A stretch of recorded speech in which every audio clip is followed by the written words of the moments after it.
Et voilà, Annie Girardot, j'aurais tendance à vous interpeller en vous disant Ave César. Alors, est-ce que ça vous émeut encore de remporter un grand prix? C'est pas le grand prix qui m'a ému, c'est surtout l'accueil.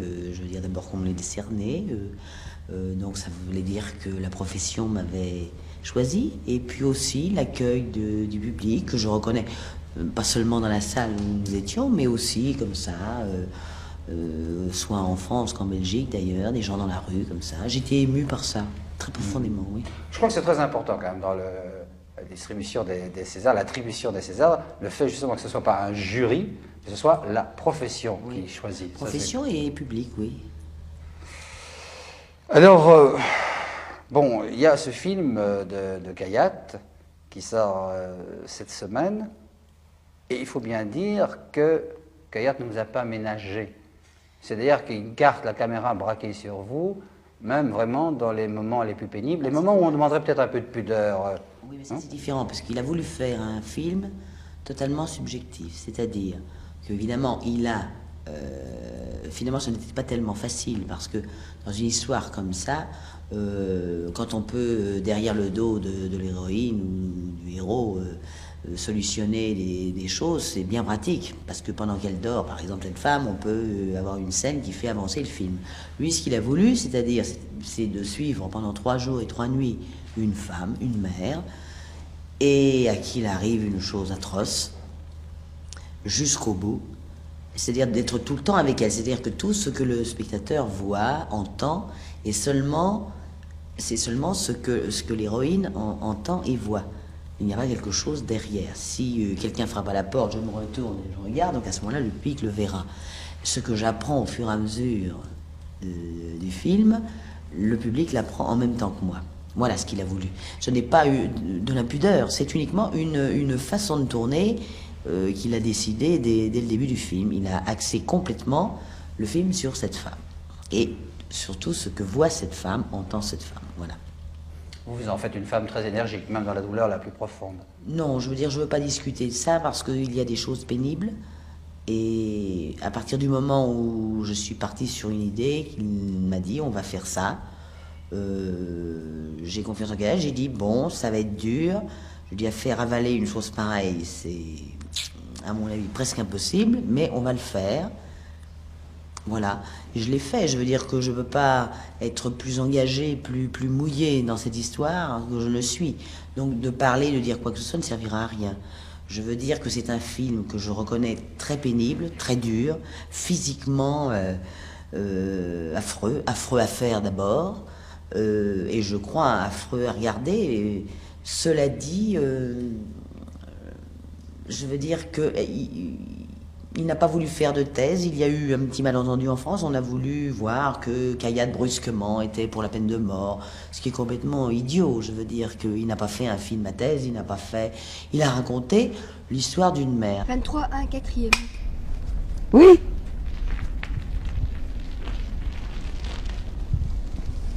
Alors, Rien, ce que j'ai entendu. à la même table? Ben forcément, ils vont pas changer de table à chaque plat. Qu'est-ce qu'ils mangent? Oh, alors ça, pour voir ce qu'il y a dans leur plat, alors il faudrait une échelle.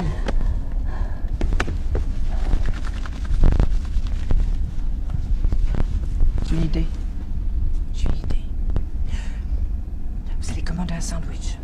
Mais pas n'importe quel sandwich, très compliqué avec des sutures, des anchois, enfin n'importe quoi. Le temps que le patron aille le préparer, vous approchez, vous écoutez. Je vais commander une omelette, ça rendra plus de temps. Oui, c'est ça. Justement, il adore les œufs.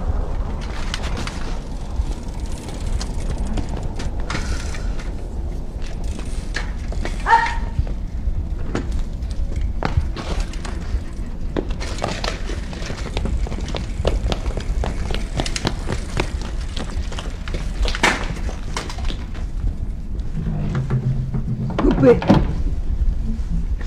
Mais on peut le rattraper, le truc de l'omelette. Ah bah oui, parce qu'elle tournait juste... Oui, oui.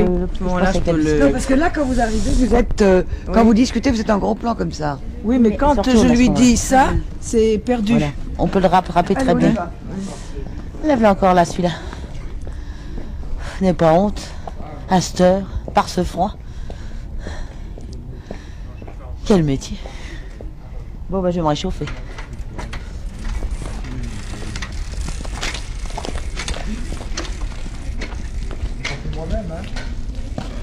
Je déteste faire des films dramatiques parce que ne sachant pas faire semblant, je suis obligée d'y aller et puis ça me fatigue et puis j'ai envie de rigoler et puis je dis vive la vie, mais je comprends très bien qu'il y a des choses auxquelles je crois que j'ai voulu faire et voilà, je l'ai fait totalement, complètement, voilà, c'est tout ce que je peux vous dire.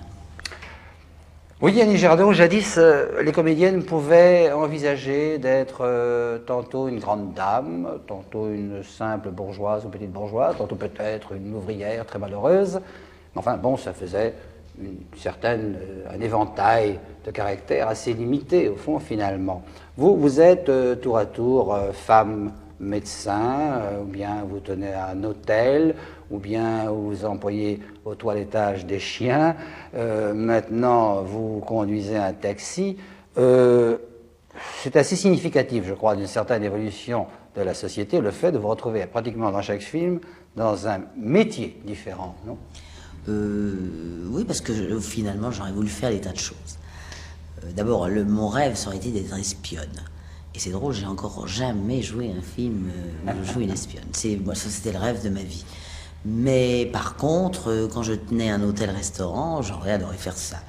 Chauffeur de taxi, j'aime bien, ça me plaît beaucoup. D'abord parce que le sujet me plaît énormément, et puis toute l'équipe avec laquelle je travaille, mais aussi parce que je me dis au fond, souvent quand je prends des taxis comme ça, à droite, à gauche, dans le monde entier, je me dis au fond, ils sont libres, ils sont pas obligés de prendre l'avion comme moi tout le temps, à droite, à gauche, ils dorment la nuit, et puis le matin, ils sont avec leurs petites femmes tranquilles, dans leur petit jardinet, dans la banlieue de Paris, et puis bon, ils vont faire leur boulot, ils sont libres, ils peuvent s'arrêter, mettre le petit capuchon noir, s'arrêter s'ils veulent, s'ils en ont marre, s'ils ont besoin de fric, et bien ils travaillent plus que d'habitude.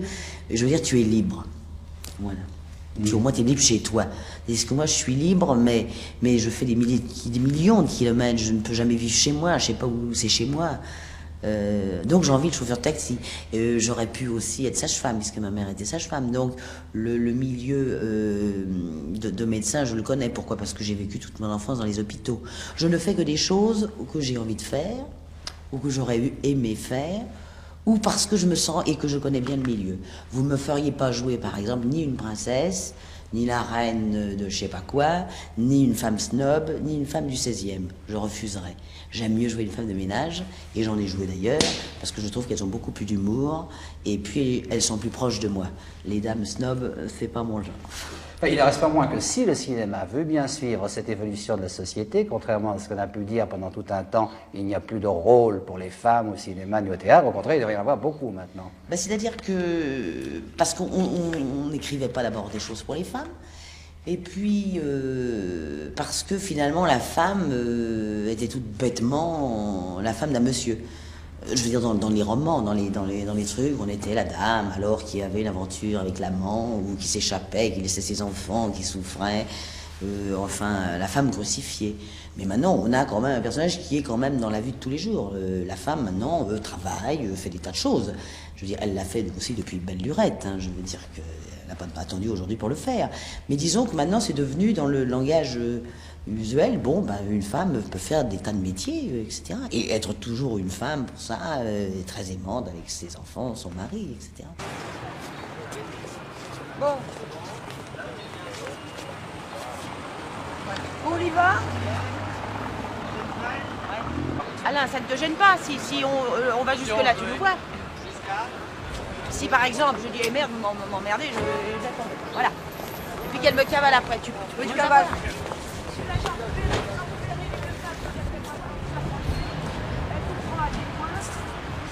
Vous? Voilà. Allez. Vous pouvez dire prendre moi. Allez. Oui. Circule. En plus, c'est maintenant, hein. Vous tremblez. Et la journée de l'eau, vous gueulez comme un roquet. Vous êtes ridicule. Oui, je suis ridicule. C'est que je suis ridicule aussi, c'est ridicule. Le monde entier est ridicule. Essayez, tiens, vous d'être allura les cocus à la fois. Ah, donc si votre mari le voyait, bah, vraiment, il serait fier de vous, vraiment. J'ai honte. Tiens, j'en ai marre, je laisse tout tomber. Tout tomber. Vous seriez amoureux, vous, d'une femme qui fait... Voilà.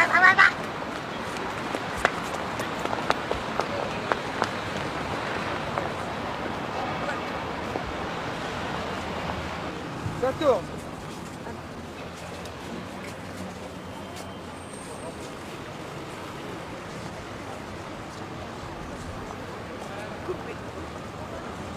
C'est bien, là.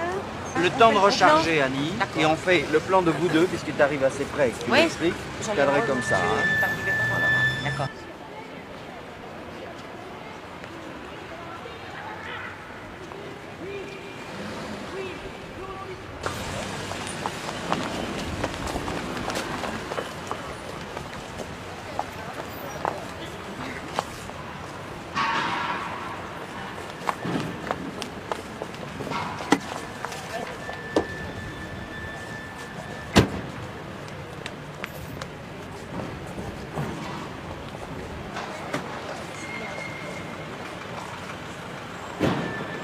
Qui est ce chauffeur de taxi? C'est une dame qui a une idée sublime de l'amour. Je veux dire que pour elle, l'amour, c'est tout, elle vit dans les rêves, etc.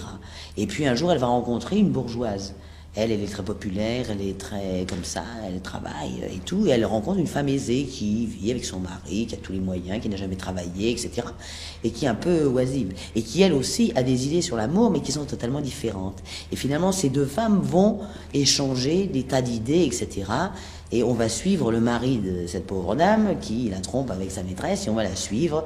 Et ce voyage nous emmène jusqu'en Belgique. Surtout, c'est ce qui m'a décidé quand même, c'est que le rôle est très différent de ce que je joue habituellement. C'est-à-dire que c'est une femme qui est drôle, mais beaucoup plus par la situation que par ce qu'elle fait.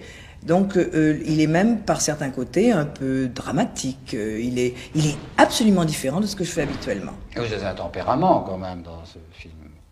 Si je suis un tempérament? Tempérament, quand même, oui. J'ai un tempérament. Je suis mariage, j'ai un tempérament. Oui, il y a un peu de dynamite quand même dans ce personnage. Oui, Bon. oui et non.